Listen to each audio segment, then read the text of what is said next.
Welcome back to another technical deep dive here in the debug zone.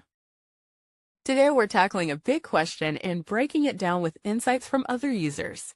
Hopefully this clears up some misconceptions and helps you get the answer you need. So buckle up, stay a little curious, and let's jump right in.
And that's a wrap.